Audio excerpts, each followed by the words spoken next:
So that was it for our current affairs segment. We already have our guest of the day in the studio. It's that time of the morning when we have one of the most, or probably the most important segment of the program, and it's the time we have our guest of the day. Today we have Karen Yelvatin, I think. Do I say it correctly? You did say that correctly. Thank you. All right, that's great. Karen Yelvatin of Angelic Creations, and we'll be talking about connecting the diaspora through arts. This is very important because we know of recent there's a surge in migration, immigration, and so on. So if art can speak a very clear and diverse language that will connect the world, so it cannot be more timely to have somebody to talk to us on how important that is. Madam Karen, good morning and welcome to the Good Morning Gambia program. Good morning to you both. Thank you so much for having me. Okay. Please excuse me if I'm a little extra excited to be here today. I am thankful and humbled that I get to sit and share this time with you all, because art speaks for itself. There's so many different forms of art, and to be able to recognize the local artists that are here and connecting them with what I do and the company that represented me to come here this time has just been an amazing experience. Very good. Now, first of all, we'll be talking a lot about art because it's inexhaustible. We cannot, even if we spend the whole day, because anywhere you turn you see arts all over. Even when we talk, when we move, everybody have your own style and things of doing, which is an art of your own. But let's talk about your creation, that is Angelic Creation. Can you tell us briefly this foundation of creation? What do you do? What is it all about? And who are the members of this very important organization? Thank you so much. Well, Angelic Creations is, we do many things, but one of the things we're doing now is connecting the dots, and I truly believe in giving people their flowers while they're still here. So whether it be writing poetry, performing poetry, and now I've been able to team up with the Teaching Artists Institute, which has been in Gambia for over 6 years, I want to say. And with that, we were able to partner with another artist by the name of Ibrima. He's a local artist here. And collectively, what we have done is connect the dots with the heritage to our roots. We've been bringing people from the United States here to Gambia, introducing them to the culture, having them understand how they've tried to keep us separate for so long. And so what Angelic Creations, along with Teaching Artists Institute, has been able to do is to connect those roots with the arts. We had an event 2 weeks ago, July 29th, where we showcased the artistry. We had people come, the ambassador come from the UN to come visit us, so that was really nice. And then last Saturday we also had a poetry event, so we were able to do a part 1 and a part 2. And so Angelic Creations is just really one entity of many things that are done, but that is the main project that was being worked on while I was here in Gambia.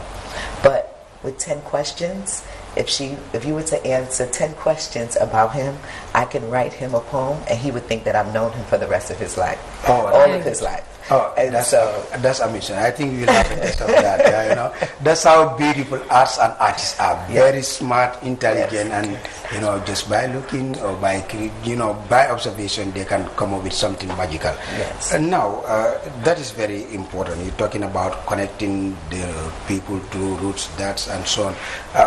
Why do you choose to do that? Is it you found out that it's a problem, it's an issue, or what motivated you to go into that? Well, once you understand what your calling is, and once you know that the gifts that you have are not yours, they're to be shared, it was very important for me to do my research when it came to Africa, because so often we are told misinformation, and in order for people to see it, you actually have to show them. So being here on the grounds in Senegambia is very important to me. Understanding the languages, I just think it's amazing. The youth that can speak 2 or 3 different languages, whether it's Mandinka or Wolof, and then to learn English as well. It's important for me. I would say one of the biggest things I would love to do is to have students come from Gambia, from Senegambia, to the States and bring children from the States to Senegambia to connect those roots and dots so they can learn from one another, because it's really about the youth that is going to be able to help make a difference and connect those dots.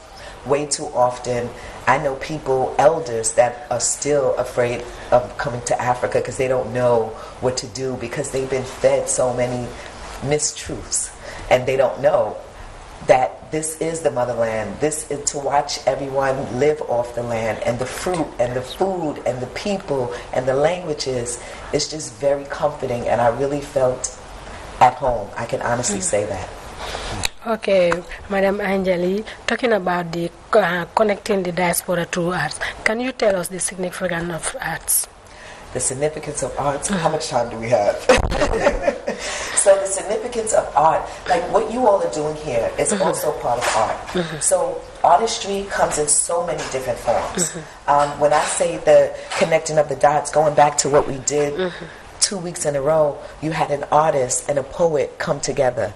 The artist was able to speak with his drawing and his pens, and I was able to bring to life what I saw in that artistry, and was blessed to have students come and join the show to hear and allow a student to actually share some of the artistry. So it wasn't about just me. It was about opening up the stage and giving other people a chance to speak, because I'm here internationally connecting those dots. But it's important for the local people to also be able to express themselves as well. I will never forget the experience. I don't think they will ever forget the experience. So that's just a small snippet of some of the things that have been happening. And I was also able to meet with one of the princes that is a professor here as well. And so we are connecting more dots, because now with my nonprofit organization, we are determined to bring goods to Gambia.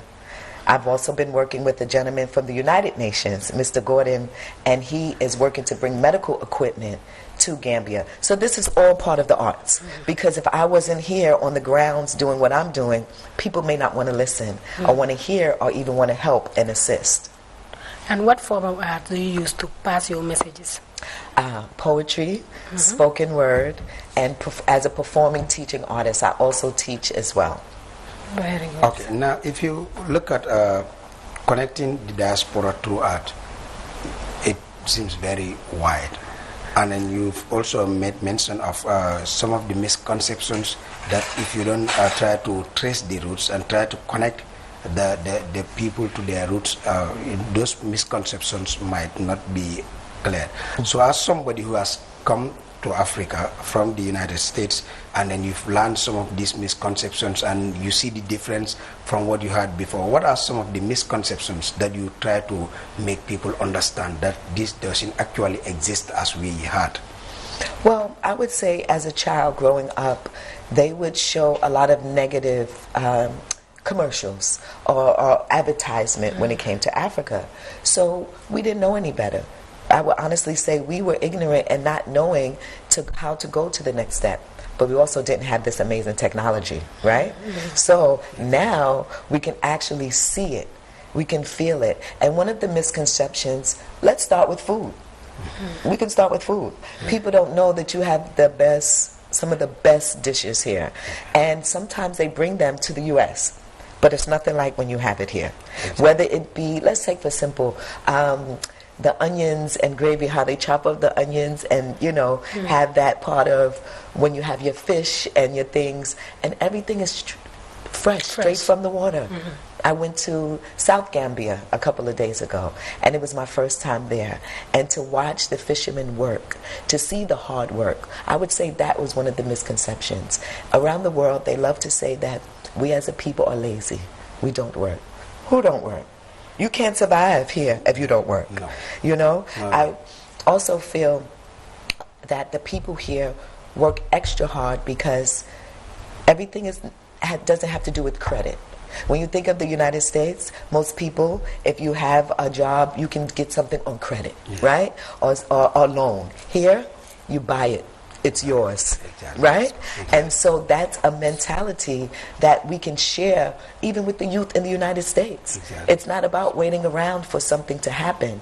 You go and make it happen.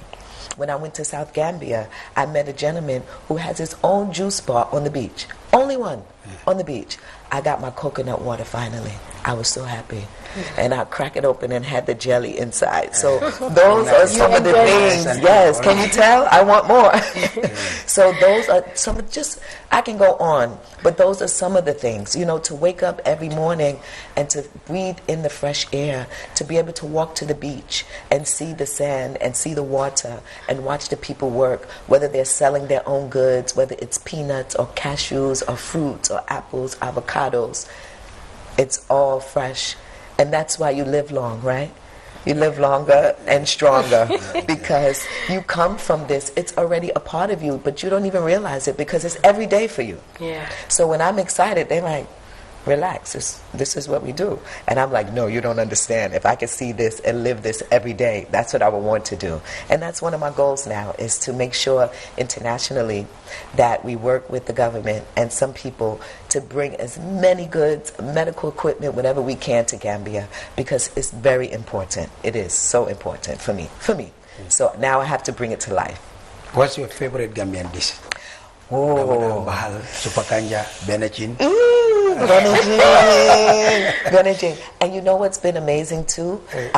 Because my mom and my uncle passed away of cancer, unfortunately, I'm very careful about not eating too much of the wrong things, right? And we all have our diets and what we do. But here, I get to cheat and eat everything because it's fresh. I don't have to worry about in the States, a lot of time the meat is not the real thing anymore. They have genetically modified so many things that you don't know.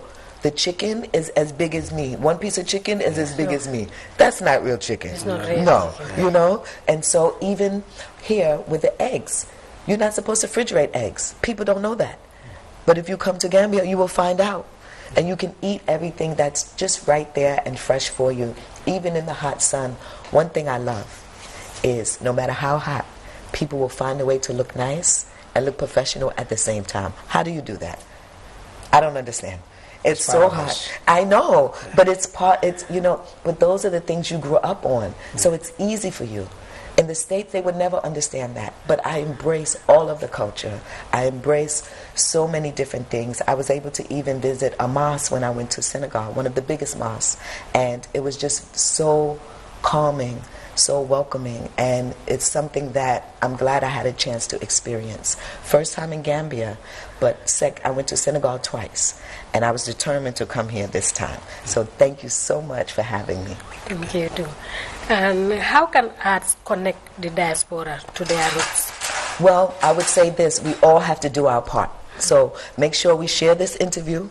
Make sure when people come here. Online, maybe many people are watching. That is good. Hello, everyone. But you too that are listening, make sure that you do your part. And what I mean by that is to support the local artists. You know, at the Key Art Gallery right now, in Brima, the local artist I'm speaking about, his work is on display there now. How can you do it? You go visit the Key Art Gallery, and you support and buy the art. Take pictures, share with it. When there's information, November's coming up, right? That's a big time in Gambia, right? I want to be able to come back and do more shows and show people what they can bring to Gambia as well. I've also visited Boba restaurant. I have to say hello to them because it was one of my first restaurants when I got here. And so the chef came out to meet me to ask about what do I eat, what do I like to eat. But I didn't know there was a whole resort back there either. So I saw the conference rooms and so forth. And so next year for my birthday, I think what I want to do is bring people and celebrate here to even open up even more for the tourism and everything else. That is one of the things that we can do, to let people know about Gambia and get on the plane and come to Gambia. To the Smiling Coast. The Smiling Coast. But make sure you get your visa, because they don't play.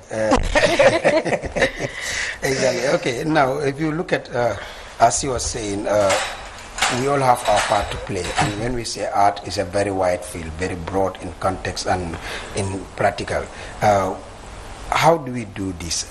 If somebody wants to play his or her part, he wants to play a part in connecting the diaspora through art. Is it to connote musical songs, or to design pictures that speaks about different cultures and countries? Is it about poetry, writing books? How do you do this? I would say, is there a box? Check all of the above. Tick all of them. Check all of the above. And I really want to say a special thank you to Teaching Artists Institute and Kim Poole, who is one of the founders. She has been on the ground doing this work for many years. And now she is entrusting other people like myself to come, because one person can't do it all. But she's trusting people like myself to come and be a part of this experience. And so you can look up Teaching Artists Institute. They're online, and they are such a huge part of connecting the dots and the roots. If it wasn't for her, I would have never been here on this trip. And so what she does as a Teaching Artists Institute is represent artistry across the board. So both collectively together, whether you are writing, I see you writers out there, whether you are painting, whether you are speaking. Do you know public speaking is still one of the #1 fears? What you do every day, people are still afraid to do. Exactly. And they're watching you. Even writing? Yes. Yeah, I understand. I've been in the civil service for some time. I worked in education, briefly in the health sector, and now here. But sometimes even people's rights, your own rights, you deserve. You tell somebody, write to the minister or write to the director, that's the end of the story. They can request verbally, talk about it, but when you say write, even writing is not something that people love. Now, how do we try to improve some of these things? Well, you bring me back so I can have some writing classes. Well, I would say the Teaching Artists Institute is also working with local families here.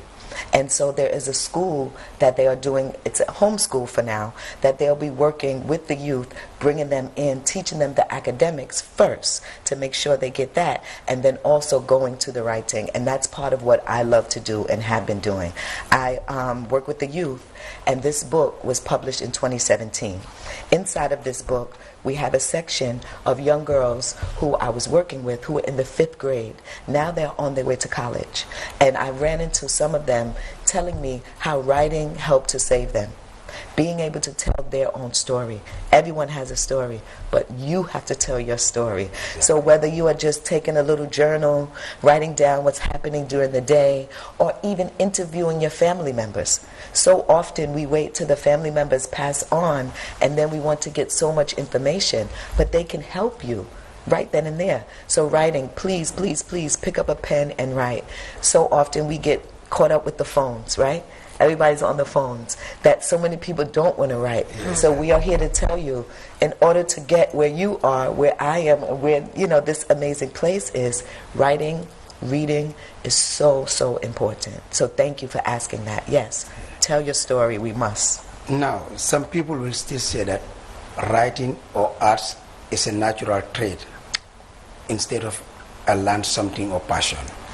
What's your take on that? Well, I will say that I can't deny there's some people that have that, but they started somewhere. It's not like you wake up in the morning and say, I'm going to do this, and then you become perfect. You have to practice at everything you do. Before I do a show, I still practice. So finding out and getting with people who, if you find something you love, finding some of those people and working with them. Even if it's just doing internship, but being around the people that can help bring out what's within you, because we all have it in you, but a lot of times we stand in our own way. We don't know, I don't know if she's going to like me. He may not help me. You have to want to help yourself. And so what I mean by that is take time to meditate. Take time to speak. Take time to pray. If you are praying and you are of Muslim faith, then you know what you have to do. Right? So, but you can't be afraid of rejection. You can't be afraid of somebody telling you no, because everything is a lesson. It depends on what you do with the lesson. If you're going to learn from it, or you're going to let it destroy you. Okay. Okay, I just want to know how those arts connect the people through culture. How the arts connect them? People to a culture. Well, just like I said, a lot of people don't even know what's going on here in Gambia. But when I start to write about it, or when I get to speak about it, on July 29th, I was asked by the United Nations to speak in honor of Nelson Mandela. If I wasn't here in the Gambia, I don't know if that would have happened.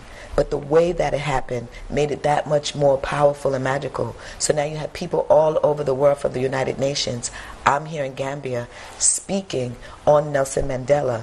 But they didn't know that was the people audience didn't know. That's how the arts are already connecting, because he stood for peace. So I wrote a piece about peace. And so I was able to share that. And so now everyone that saw that can understand how poetry plays a part in changing lives and uplifting people and writing and taking things to the next level.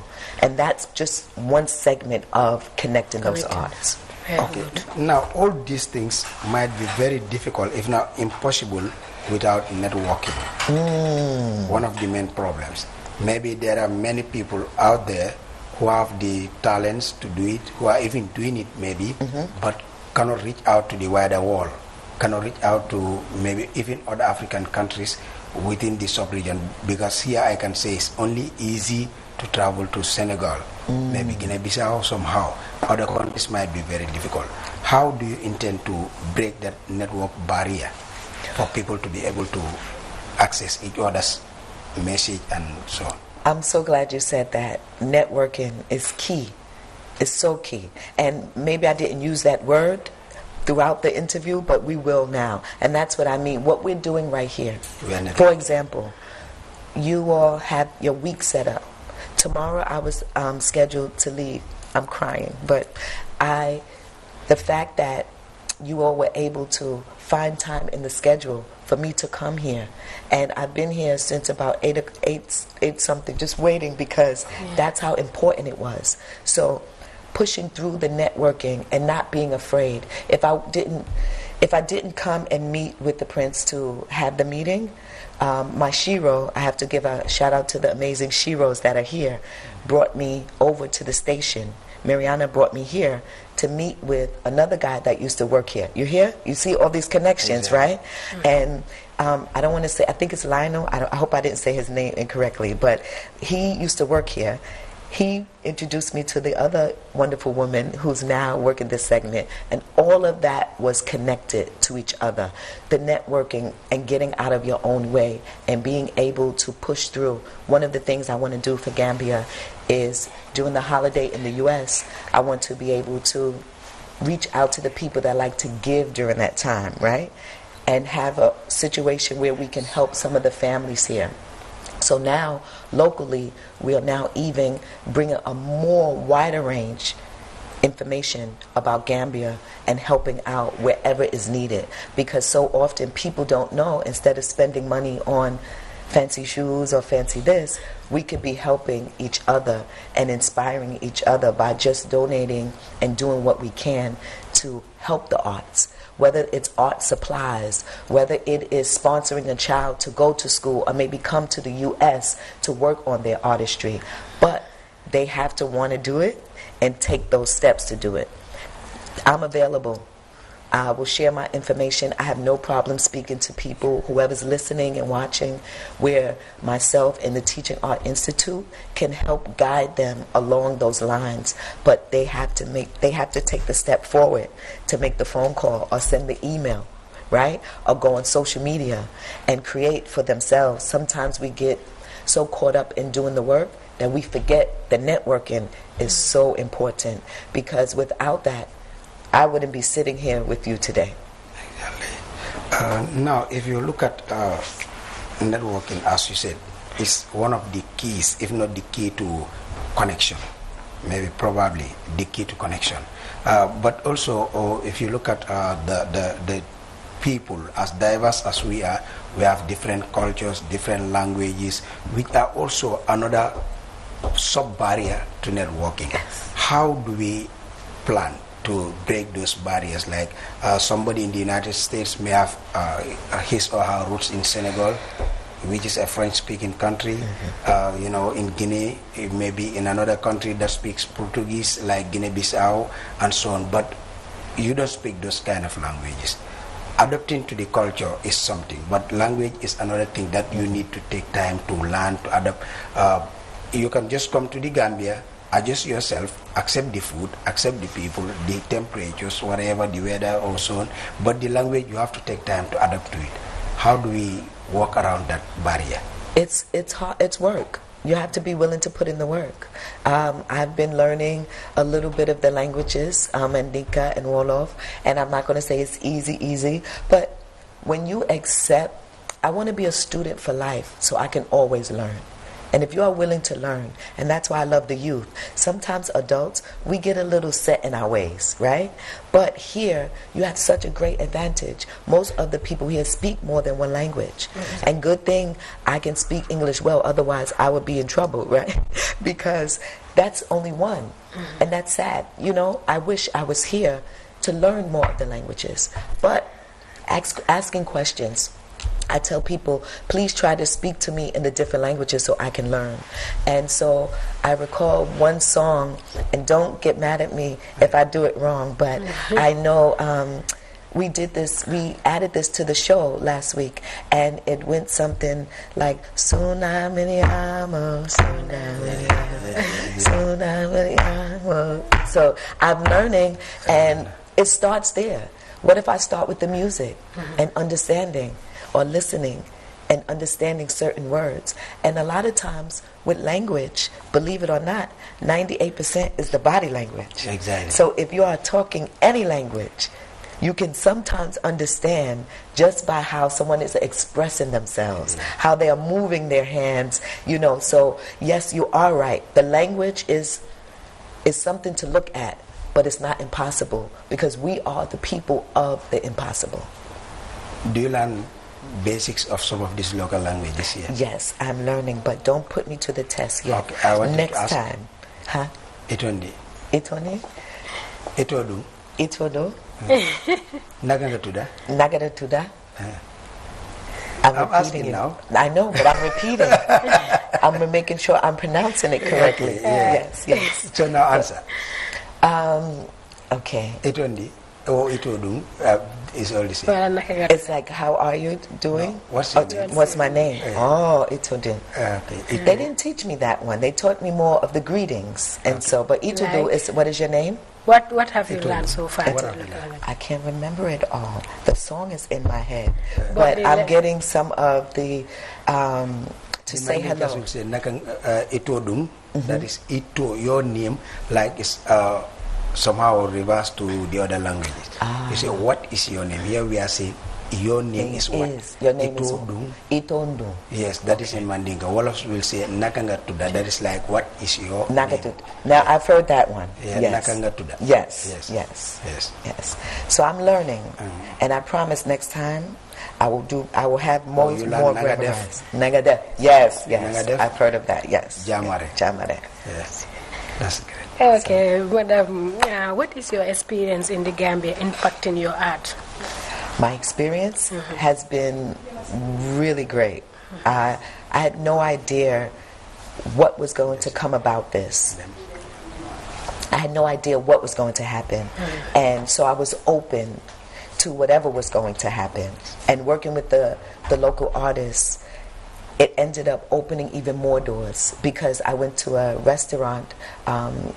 A woman owns a restaurant, Nubian seafood restaurant, and she now wants the artist to display his artwork in there. So you see how connecting the dots. So I met her, I just went there, and the restaurant, I liked the service, the people were there, it was a black-owned business, so I was even more excited because I try to make sure to support us in what we do. And so when I met the manager, I said, I want to show you this artist. She said, does he rap? I said, no, he does fine art. Yeah. So not only does she want to support and buy a painting, she also wants him to display his artwork. And that could be mutually beneficial. You display your artwork, you are making the restaurant attractive for customers. For more customers, and then you are also advertising for the artist. Yes, and when I come back in November, hopefully, I will be able to do a show there at the restaurant. And that will be like one restaurant serving as an Exactly. art studio or a shop and a restaurant. Yes. And so we'll entertain the guests. They can shop and get art at any time, but then we'll also have some poetic lines in there as well.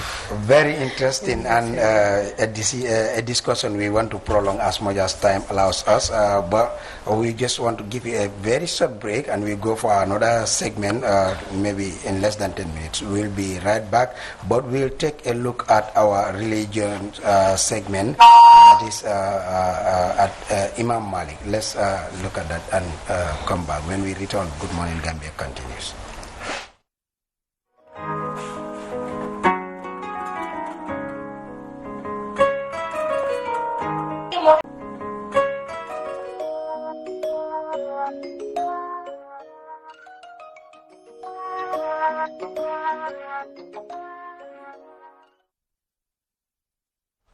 Welcome back. That was the religious segment, of course, an interview or production by Antike, our own very active Antike at Imam Malik, and we've seen Imam Malik, very recognized center for Islamic education next to GRTS here. Of course, they are our neighbors, and talking about the importance of going to the center, we've had a student talking about how she was trained at the center, not only on education terms but also socially when it comes to taking up responsibilities, discipline, and then to be able to contribute immensely to national development.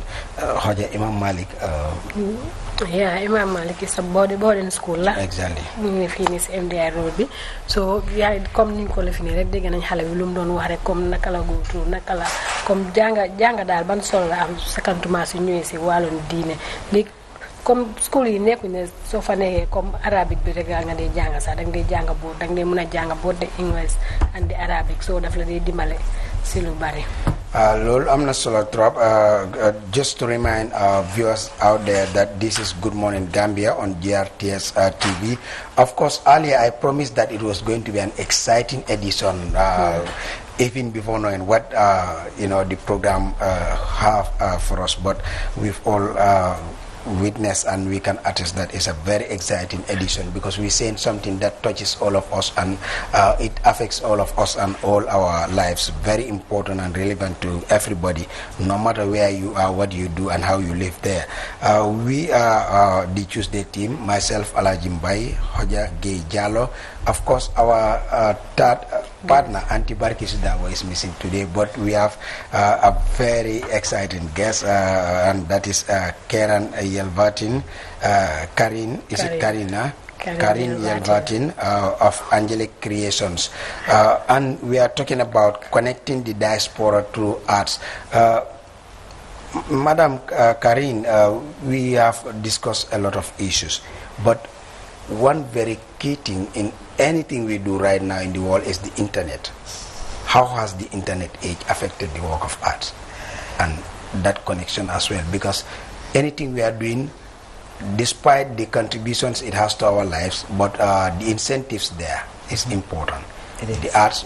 The artists want something, money for sustenance. Any work of art that you do, but sometimes the internet can be a very good platform for that, but it also have other impacts. So how has the internet age affected the work of arts and these connections that they are doing? Well, I truly believe, and thank you for asking that. I can speak from my experience only, and maybe people that I know, right? The internet can be good and bad. The thing is to not let it control your mind. I call the television the tele-live vision, right? Because it's not always correct. Exactly. The same thing with the internet. Exactly. So if you're an artist, it's important. Just like you want to find people to work with, you can do that online as well. But now you have a broader people to connect with, right? So let's say, for example, I am an artist, I write, I perform. I want to be able to follow people that do that I can look up to. And maybe people younger than me that I can maybe probably inspire. So how do I do that? Every day, instead of watching the silly videos, right, I look up people and research people. It's just like when you were going to school and you go to the library. Use the internet as your library. Start to research 10 to 15 people a day if you can. Keep your mind busy on what you love to do, so therefore you can bring it to life. Message them. Hi, my name is Karen of Angelic Creations. I'm working with Teaching Artists Institute and I'm coming to Gambia. Do you know of anybody that may be looking for my services as a poet or as a teaching artist? Simple. You'll be surprised people that will respond to you, but you have to do it. Way too often we're spending the wrong time on the internet looking at something funny or some new dance or some new fashion, where you can turn that internet into an educational tool if it's used properly. But you have to do it, because a lot of times it's there, but we don't utilize it for the proper things. So researching people that do what you do, or maybe people that you admire. Sometimes there's so many motivational speakers that you can find. Everybody's not motivating, but the ones that you like, you can research them and find them. Bring those people into your lives, into your home, through the internet, so that way it will keep your mind strong and keep you going so you can move to the next level. I have a friend back in the United States. I've known her since a little baby. I won't tell you my age till I come back next year, okay? That's our plan. Because that's the big one. Because you wouldn't believe me if I told you. But my friend, her name is Venus Knight. She just published her first book. She's been working on it so hard. And it's about being happy. You know, it's about life. And she said, I should be there with you in Gambia right now. Yes, you should. So I hope the next trip she will be able to come. Now she can talk about her book and what she's doing and inspire other people to write. And she can be found on the internet. You don't have to wait for her to come here. You can use the internet to reach out to her. Like I'm going to be reaching out to you all. Don't try to forget about me, okay? Because I'm going to be reaching out, letting you know.